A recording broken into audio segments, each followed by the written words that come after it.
First and 10, NBA news again. We are going to the NBA draft lottery. We actually have an order. So since the last episode, there was the NBA draft lottery. They were able to set the first 14 picks in the NBA, this upcoming NBA draft. Obviously, teams were vying for, at least top 3 for the most part, but we have our list here. I'll actually read out 1 through 14. So number 1, Minnesota Timberwolves. Number 2, Golden State Warriors. 3, Charlotte. 4, the Bulls. 5, Cleveland. 6, the Hawks. Oh, that's surprising, actually. 7, Detroit. 8 is New York. Unfortunately, the Knicks, again, get screwed over. How they fall to 5, I think their odds had them at least in the top 6. So for them to hit 8, it's just they're cursed, man. I've stated this many times on this podcast. James Dolan is cursing the Knicks, even when he had no ability to change the fortune of the New York Knicks. It's his fault. It's James Dolan's fault. The Knicks are 8. They're gonna get somebody that stinks. And, it's going to be business as usual. So, Knicks are number 8. 9 are the Wizards. 10, the Suns. 11, you got San Antonio. 12, you got the Kings. 13, the Pelicans. And then 14, you have the Boston Celtics, who received that pick from the Memphis Grizzlies. So, like I stated previously, worst case scenario, all these teams were vying for top 3 pick because there are 3 prospects that are most coveted, that are, as bad as it sounds, they are better than what other prospects are out there. And that's honestly not saying much, because I don't think there's a generational type talent in this draft. I think that they're pumping up these guys, to be honest. And I have the mock draft here, and I'll tell you who I would pick number 1 overall. But I have CBS's mock draft, and I only go through the top 5. So number 1 in this CBS NBA mock draft, they got the Minnesota Timberwolves selecting LaMelo Ball. They got the Warriors selecting James Wiseman, which I think would be the best pick for the Warriors as far as what they're looking for and what they need. And then number 3, you have Anthony Edwards from Georgia going number 3 to the Hornets. Number 4, the Bulls picking Obi Toppin from Dayton. There's been a lot of hype around him. And honestly, he has potential to be the best pick in this draft. He has the potential. And then the 5th pick, I haven't seen this guy play. International guy from Israel, Denny Avdija. So, who knows? They might be trying to pump this dude up because of what Luka is doing. You know how it is when someone from international does well. That following year in the draft, someone gets overdrafted and, international player, and they end up being trash. Not saying that this guy's going to be trash, but, most of the time they try to hype these guys up. But anyways, we know that the top 3 guys, LaMelo, James Wiseman, and Anthony Edwards, are the top 3 prospects universally, at least at this point in time. I don't anticipate anyone else going top 3 or going in front of any of these guys in the top 3. So let's get that out there. But as far as the Vegas odds go, Anthony Edwards is the favorite right now to be the number 1 overall pick by the Minnesota Timberwolves at -110. You got LaMelo Ball at +190, and then you got James Wiseman at +300.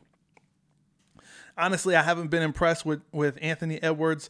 I've also spoke to one of my friends who's from the Atlanta area to get his thoughts on Anthony Edwards. He's not impressed either, and I honestly hold his opinion very high when it comes to basketball. He's more of a basketball guy. I'm more football. But Anthony Edwards, at least from what I've seen, I have not been impressed. He's gonna be a solid prospect. He has potential, but I don't think, from what I've seen, he warrants the number 1 overall pick. I don't think he warrants that. And, it's very similar to what I've seen from, and I'm not going to compare him to say he's Markelle Fultz, but I'm saying how I felt about Markelle Fultz is how I feel about Anthony Edwards. I'm not impressed. Mind you, I'm a Pac-12 guy. I've seen Markelle Fultz play. He was not impressive. And right when he got into conference play, they were trash. The team had a losing record. They struggled against bad teams. He padded his stats also against other teams that were really bad. And in this case, Anthony Edwards didn't even get to play a full season. None of these guys did. So, and Markelle Fultz didn't get to play a full season because he was injured. So, yeah, it's a whole mess right now. If I had the number 1 overall pick and I was the Minnesota Timberwolves, I'm selecting LaMelo Ball easily.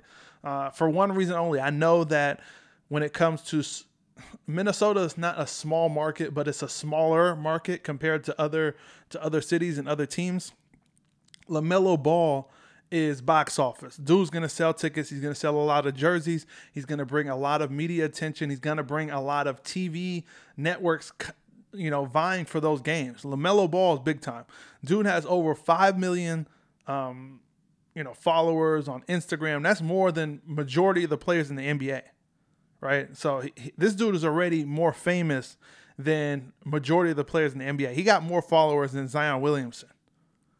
LaMelo Ball is big time. Now, what you think about his game, that's arguable. That's up for that's subjective. It's up for perception and what your opinion is. But as far as box office, no one could take that away from him. He's box office. Dude's going to sell tickets, jerseys, all of that. So Minnesota knows what they're getting from that standpoint. On the court, though, on the other hand, you don't know what you're getting with LaMelo Ball. Dude's probably going to be a scoring machine. He's not going to play any defense. So like I've said previously, and this might be, this might have been a few months ago, but LaMelo Ball is perfect for the NBA. He's a scorer that doesn't want to play defense. So he's going to fit right in. So let's keep that. Let's keep that a buck right there. LaMelo Ball will fit. Jump shot, he needs to work on a shot, but I think he has exactly what you need to play in the NBA, especially to be a volume shooter like him. Volume shooters like him, you have your James Harden, he could be that type of guy when it comes to scoring. I think LaMelo Ball is very creative. I think his passing ability is pretty good. His defense, really bad. But he needs to hit the weight room. He needs to work on his defense. Defense could be taught for the most part. He's not going to be a, all NBA defender. But I think when it comes to talent, specifically on the offensive side of the ball, I think LaMelo Ball is overall, the rest. So and then you have James Wiseman, who I also would draft in front of Anthony Edwards. I think the top 3 should go LaMelo Ball, James Wiseman, Anthony Edwards. So LaMelo Ball at plus 190 is actually a pretty good look, to be honest, if you're a betting person. And I'm excited to see how that transpires. It's going to be a very interesting NBA draft.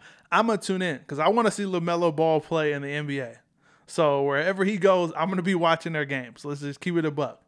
And, I'm just curious. I think I'm still on record by saying that all 3 Ball brothers will be playing on the same team in the NBA. I think LeVar Ball will get this right, and he will right the wrong, or he will at least get this prediction right. Because I think I've been saying this all along. LaMelo Ball, if he gets drafted, high draft pick, obviously he's going to be a top 3 pick. But if he goes number 1, then Minnesota essentially has to commit themselves to LaMelo Ball as the franchise player, even over, Cat, to be honest.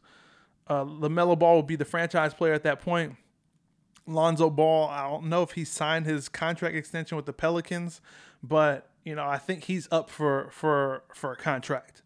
And then LiAngelo, still, G League, wherever he's at. And,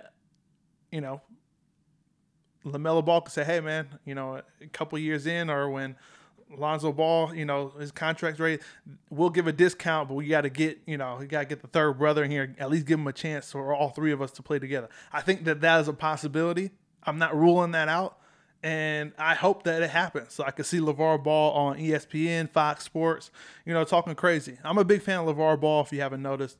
I think he's he's also box office. He's a marketing genius, and they made a lot of money before Lonzo even played a game, and luckily they did, because he has not been very impressive. He was really bad in the bubble, and hopefully he's able to get his basketball skills on point and get everything on track, because he has not lived up to the number 2 overall pick in 2017. Anyways, thanks for stopping by. Make sure you guys hit that subscribe button for more fire sports takes. And for those of you who are on the go, make sure you subscribe to our full show, which airs every Thursday on Apple Podcasts, Google Podcasts, Spotify, and a bunch more. Until then, I'm chucking it up, and I'll see you guys next time.